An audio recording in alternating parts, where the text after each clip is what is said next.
Hello dear chess lovers. Today we are talking about evaluating chess positions. It's white to play here. Alekhine, Botvinnik. How do you evaluate this position? Let's discuss this position to give segue to today's episode, folks. I'm doing this video because I truly believe in the function of evaluating chess positions, because without evaluation skill, calculation is useless. You go through a line, you calculate, and you always end with a positional evaluation and judgment, right? What are your feelings about that resulting position? Because without that judgment, what's the function of a calculation? And yet, this topic is so underrepresented in chess literature. So there has to be a separate study on this. Garry Kasparov said, one good way of testing evaluation skills is to show positions to people and don't tell them which side is on the move. This way, you stop thinking about moves and you start thinking about judgments and evaluation as a whole, right? Like a holistic approach to the position. Who is better and why? What are you seeing? And so on. So, today's episode, I will also show you some positions which you don't know which side to move, just to take away that impulsive search for the moves. It's not always possible to decouple evaluation from moves, by the way, folks. We humans, right, when we look at something, an object, we always have some action attached to it. It's called affordances. We see action possibilities in the world, right? A cup, it looks like a grip. I can hold this cup and so on. It's a function that is already attached to the objects in the environment. But still, this kind of taking a step back and having a holistic view of the board is a great way to train the skill of evaluation. In this position, folks, white is crashing. Look at this. Beautiful rook hitting those targets, and also knight hitting at those targets. And please, guys, look at the rook on f5, right? Alekhine never played with a worse rook in his entire life, and that's a terrible piece. The sole function of this rook is to defend weak pawns, and rooks hate defending weak pawns in chess. Look at that knight on d7. Sole function is to guard the weak pawn on b6. So this position, despite material equality, white has a crushing positional advantage purely because of piece activity. So that's what we say, right? When you evaluate position, you should start with the king safety first, and then piece activity, and then material, and then pawn structure. That's what we teach our students. So let's apply that preaching to this position, right? Let's say kings are equally safe. Then you look at piece activity, and white has a gigantic difference in that realm. So this position itself, without looking at concrete moves, we know already it's a very desirable state for white. So white could end their calculation if in the end they are reaching this position. I will also test you in today's episode, folks. Remember my video about testing your chess intuition? I was showing you some positions and you need to evaluate the position in 5 seconds. I was measuring your chess intuition in that video. I will post the link to this video description so you can rewatch that episode, okay? So today we'll also connect to that video. I will test you with some positions where you don't know which side to move, and in 10 seconds, let's say, you're about to make your judgment, okay? I will give you approximately 10 seconds and you will decide on which side is better and why, okay? So let's continue from that next position. Get ready, set, and here we go. So here is how it goes, folks. I will first show you a position. You don't know which side to move. I will give you 10 seconds and you will make a judgment, okay? You can write down your judgment. You can even give like a number, +1, +2, whatever. But please make a judgment. Try to have a holistic approach and try to judge those positions. Let's follow Kasparov's school of thought, right? Soviet school, let's say, Botvinnik school, that you don't know which side to move. This way, you're focusing on the general picture, bigger picture, rather than move by move calculations. You only have 10 seconds anyway, so you can't make much calculations. I want you just to focus on the bigger picture, and let's train our evaluation skills this way. Then I'll reveal the solution to you and I'll explain why. Here comes the first position, folks. Are you ready? Here comes the first position and I will give you 10 seconds. Go. Which side is better and why? Okay? What do you say? Do you recall that position? That was a game between Nimzovic and Capablanca.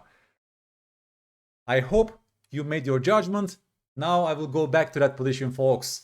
Let's discuss who is better and why.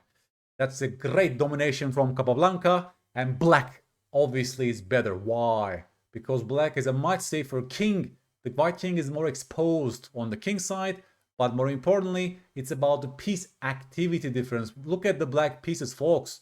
Look at their major pieces.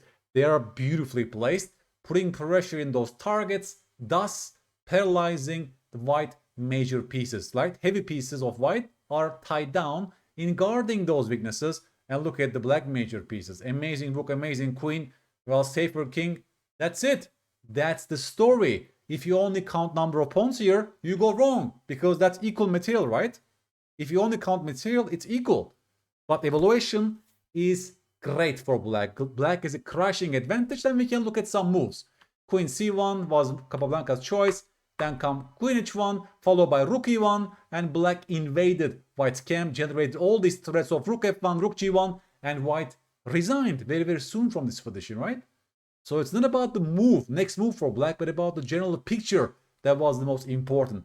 Is that a desirable state for white or for black? If you calculate a line like this, would you like to go to this position with white or with black? Right, that's what we are doing right now. We are getting better in judging chess positions and connecting to the why questions, as we always do, right? Why is black better? Because of all the factors that is mentioned. So congratulations if you thought black is much, much better. I mean, we can also look at some numbers. I guess almost like -2 for black. Probably more than -2 actually. Like the more time you give it, like the more ancient weights, probably just even better for black. But at least a -2 pawn advantage for black despite material equality. Okay, folks, here comes your second position.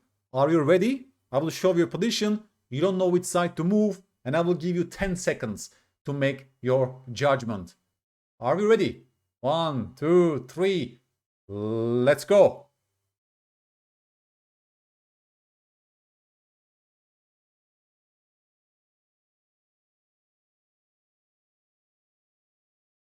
Okay?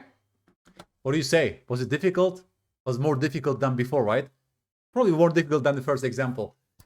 In fact, that was the same game between Botvinnik and Alekhine, folks. Let's return back to this position and discuss. You don't know which side is to move. So this way you're detaching yourself from move by move calculation, but look at the general picture. How do you evaluate a position like this? It's equal material again, right? So if you only focus on material, you can't say much. Now, kings are, let's say, equally safe in this position. Then you look at the piece activity, right? And once you do that, you see white is dominating pieces on the only open files. C file is open, E file is open, and white has domination in both files. This knight cannot access C6, which will put pressure on the weak pawn on D4. And, well, black pieces need to be very careful of stopping invasion on the 7th rank. So again, white has a clear advantage because of their superior piece activity and coordination, right? The funny thing is this, if you just put this pawn back to b7, then black is almost equalizing, because then they would have a move like knight c6, right? Closing down the c file, also putting pressure here, and black would have no major problems. A slight change, this pawn is on b6 in the structure, and white is so much better. In fact, Botvinnik went on to outplay great Alexander Alekhine from this position, and Alekhine says this was the only game in that tournament, in our tournament, that he felt outplayed. And that guy turned out to be the world champion later on, right? So, if in fact it was black to move here, Alekhine played rook e7, Botvinnik took, and can you guess Botvinnik's next move, folks? Yes! The art of exchanging pieces. He says, I want to invade the 7th rank, so I'm offering you a queen trade because this is your only active piece. And after takes, we ended up in this position. And of course, Botvinnik was right in judging this endgame as great for white. Why? Again, this example, this comparison between those rooks will tell you the whole story, right? Also, this knight sucks on b8, like the most terrible knight ever. So please compare again, just like before, right? The white pieces and the black pieces. You will see what I'm talking about. So he judged this endgame as great for white. He went for it, and he was absolutely right. But the contours of this endgame was already visible here from this position. So in conclusion, in both of the examples today that we looked at together, the major imbalance was the piece activity. Material was equal, king safety was equal, but piece activity difference was telling us the entire picture, right? That was the major imbalance. Let's continue, folks. Are you ready for the third position? Again, I will give you 10 seconds and you will make your judgment, and I will return back to it and discuss. 1, 2, 3, let's go.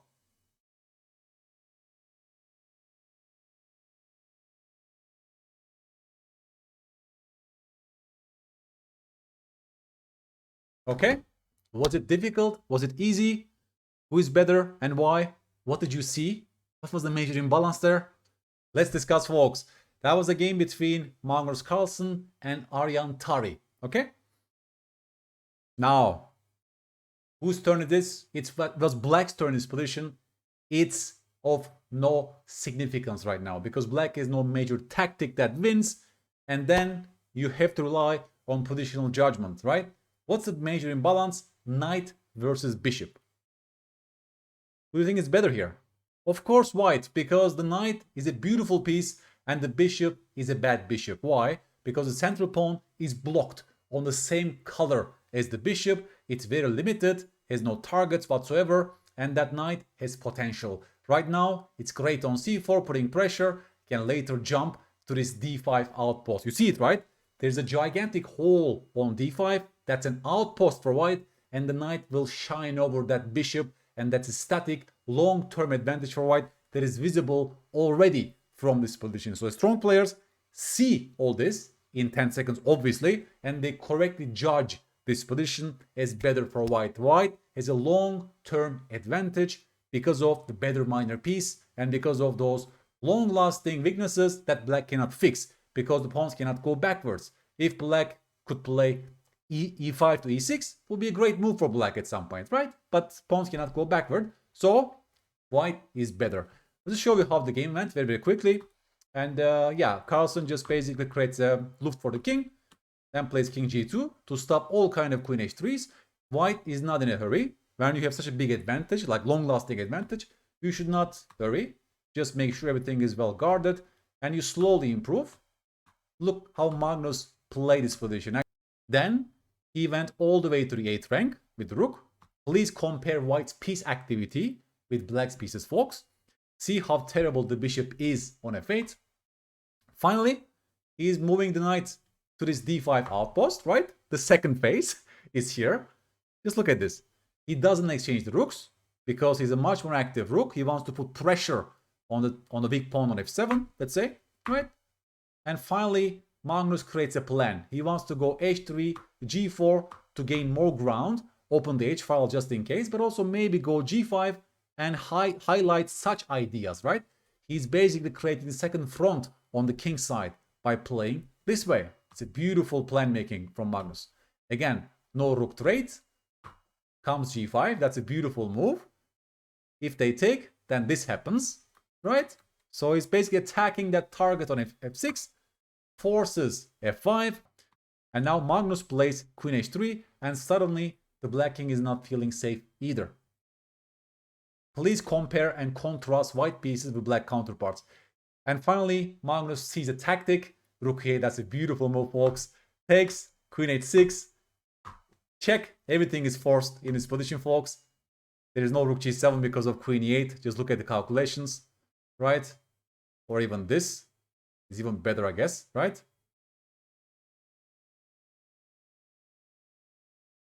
After queen g6 check, king h8, Magnus finishes the game with knight f6. Beautiful attack, double attack in fact, and black has no defense. If you capture my queen, then I take here and white wins. Otherwise, the game is lost. So he converted his great pieces to an attack against the black king. But what's the bottom line? we don't need to see everything from here, right? This positional judgment is already visible here. We see the potential of the white pieces, and there's no prospect for black pieces. So we judge this position as great for white from purely positional perspective. Okay, folks, last example is coming here. I don't want to take so much of your time, but I will give you one last example. Are you ready? 1, 2, 3, let's go. Who is better and why? You don't know which side is to move. Okay? So, what is your judgment? White or black? That was a game of Garry Kasparov, folks. And you guessed it right. Garry with the white pieces because he loved initiative and attack. First things first. White is down 2 pawns, folks. Black is 6 pawns. White is only 4 pawns. What's going on here? And now you see, right? Comparison, trade-offs between material, quality, and time. Or material and king's safety and piece activity in this position. Because despite white being 2 pawns down, white has great pieces. Look at those bishop pair. Also, heavy pieces aligned on a d-file. This knight is pinned because of the rook on d8. And this knight is also paralyzed because it needs to guard the knight on d7. So it's almost like a zugzwang position for black, in fact, right? You see it. You see it. They can't take on c5 with either of the pieces because of this. The knight cannot move. The queen also needs to stay put because of the knight on d7. So suddenly, once you start looking deeper, you understand black cannot do anything to white despite having 2 extra pawns. So it's a great judgment if you judge this position as great for white despite white being 2 pawns down in this position, folks. And then Garry, can you guess Garry's plan here? How did it create a second front? Yes, alpha 0 pawn is rolling forward. He goes h4, h5 just to create one more target around the black king, right? Because he already has one advantage on the d file, let's say. All of the pieces are terrible. And now he just wants to, just create a second front, something else on the king side to basically enter into black's position, basically force them to collapse in its own weight, right? h4, Bareyev played king h8. That's a very strange looking move. I agree. But if black goes h5 here, then comes bishop g5, pinning that knight as well, and just black cannot move a single piece, right? Just look at this. So by going h4, Kasparov makes sure that h5 is very ugly because of this. Not every single piece. Just look at the white pieces, folks. Just look how much pressure he's putting on the black's position. Just so ugly. After h4, he tried king h8. I mean, if black tries some a6, something else, then Garry will play h5. Look at this. And after g5, his vision was queen d3, maybe even queen f3 in this position, right? Again, putting pressure on everything, but maybe even queen d3. And after knight takes c5, I can take on c5, and I can take on d6 with a winning position. After knight takes c5, if you capture back with the queen, then this happens. Black has nothing to do in this position, folks. Queen d3, also, eyeing some squares like this. Bishop c2 perhaps, maybe queen f5 to follow, putting maximum pressure on black's position. So g5 wasn't really possible either in this position directly.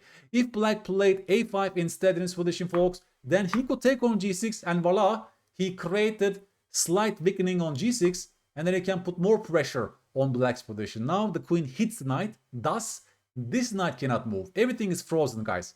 The knight cannot move. This knight cannot move in this position either. Well, we can move maybe to g8, but then this happens, right? Look at the white pieces, folks. Look at the white pieces. So if you pay close attention, in fact, there's nothing black can do, right? Then comes queen e6, for example, here.